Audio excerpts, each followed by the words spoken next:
Hi subscribers, అందరు ఎలా ఉన్నారు? అయితే మా బాబు వీడియో తీసుకుంటూ మీ సబ్స్క్రైబర్స్తో నేను మాట్లాడతా అని చెప్పేసి హాయ్ చెప్తా అంటే ఓకే చెప్పు అని చెప్పేసి చెప్పాను. ఈరోజైతే మేము స్వర్ణగిరి టెంపుల్కి వెళ్తున్నాము. యాక్చువల్గా ఏంటంటే సెకండ్ సాటర్డే రావడం వల్ల పిల్లలకు హాలిడే దొరికింది.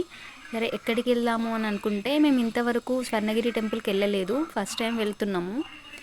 సో వెళ్ళడానికి రెడీ అయ్యాము, బయటికి వచ్చాము.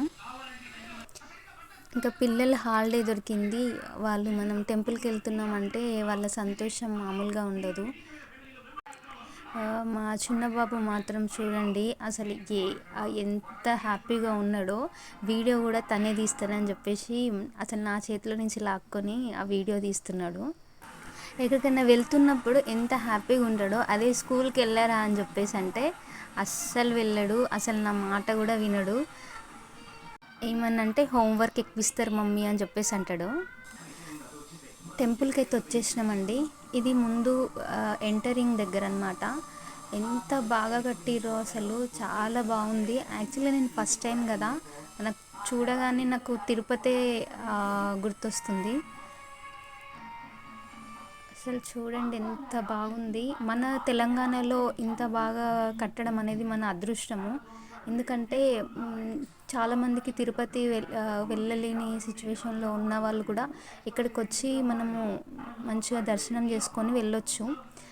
ఇప్పుడైతే మన గుర్తుందా మీకు, తిరుపతిలో అలిపిరి దగ్గర శ్రీవారి పాదాలు ఉంటాయి కదా, సేమ్ ఇక్కడ కూడా అలానే ఉంది.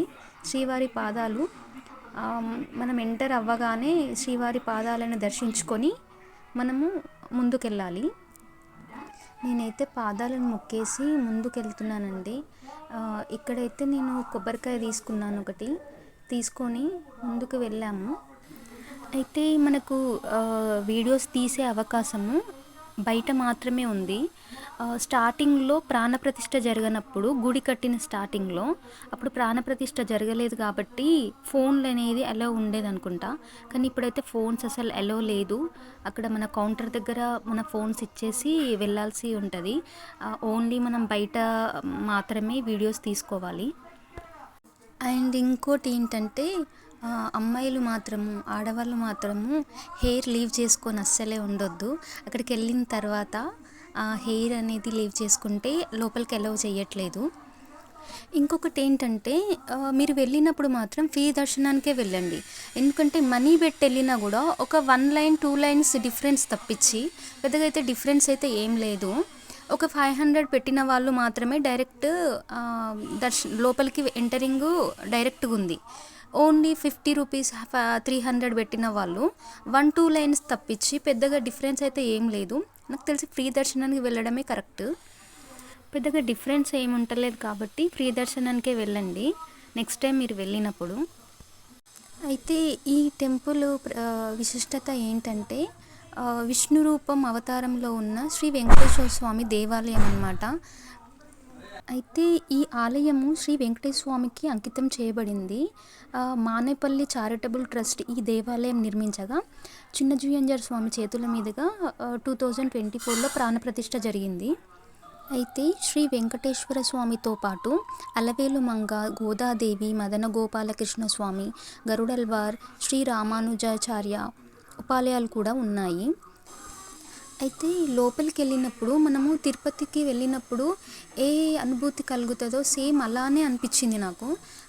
చాలా పీస్ఫుల్గా అనిపించింది. అయితే ఈ గుడి నిర్మించడానికి గల కారణాలు చాలానే ఉన్నాయండి. ఈ క్షేత్రాన్ని మానేపల్లి జ్యువెలర్స్ యాజమాని మానేపల్లి రామారావు నిర్మించారంట. ఆయన వెంకటేశ్వర స్వామికి చాలా పెద్ద భక్తుడైన.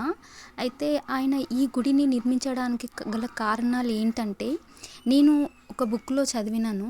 అయితే అసలు ఎందుకు దీని వెనకాల ఉన్న ఏంటిది కారణం అని చెప్పేసి. అయితే మానేపల్లి రామారావు గారు వాళ్ళ సతీమణి ఆమె ఆసుపత్రిలో ఉన్నప్పుడు రామారావు గారి కుమారుడి స్నేహితుడు తిరుపతి నుంచి వస్తున్నప్పుడు ప్రసాదం అనేది అందించారంట.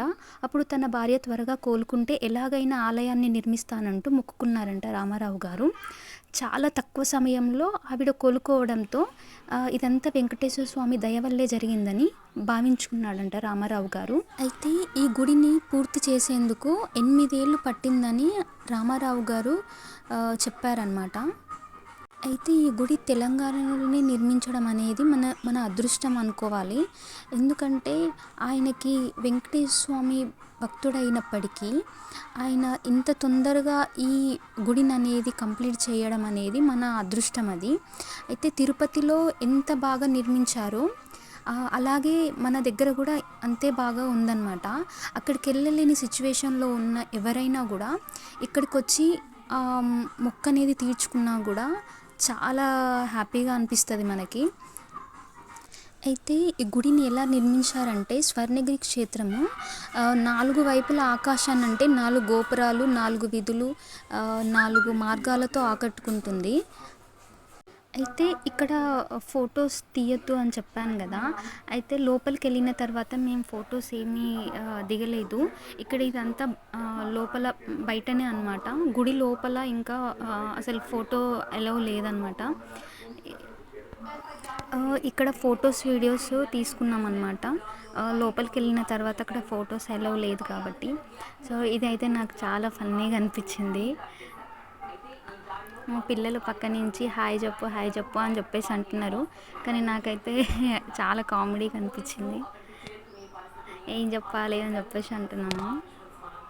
యాక్చువల్గా ఏంటంటే 4 మెంబర్స్ నిలబడతామని చెప్పేసానంటే లేదు అక్కడ స్పేస్ లేదు, 2 మెంబర్సే నిలబడాలి అని చెప్పేసి అని అన్నారు. అయితే మేమిద్దరం ఒకసారి, మా పిల్లలు ఇద్దరు ఒకసారి తిరిగామన్నమాట. యాక్చువల్గా నేను ఇది చాలా షాపింగ్ మాల్లో ఉంటుంది, కానీ నేను ఎప్పుడూ దీన్ని ట్రై చేయలేదు, ఎప్పుడు ఎక్కలేదన్నమాట. సో మా పిల్లలైతే మా చిన్న బాబు అయితే నేను ఇది ఎక్కుదాం అని చెప్పేసి అని అన్నారు. సో మా పెద్దోడికి అయితే ఇవన్నీ ఇష్టం ఉండదు. పెద్దోడు చాలా సైలెంట్గా ఉంటాడు, చిన్న బాబు మాత్రం చాలా వైలెంట్ అన్నమాట. ఇద్దరికి చాలా డిఫరెన్స్ ఉంటుంది. సో ఇవన్నీ చూసిన తర్వాత ఇంకా బయటికి వచ్చేసినాము. వచ్చిన తర్వాత మేము అక్కడ ప్రసాదం తీసుకుందామని అంటే ప్రసాదం దొరకలేదు మాకు.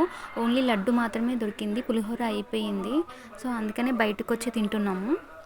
మా వీడియో మీకు నచ్చినట్టయితే ప్లీజ్ సబ్స్క్రైబ్ చేయండి ప్లీజ్.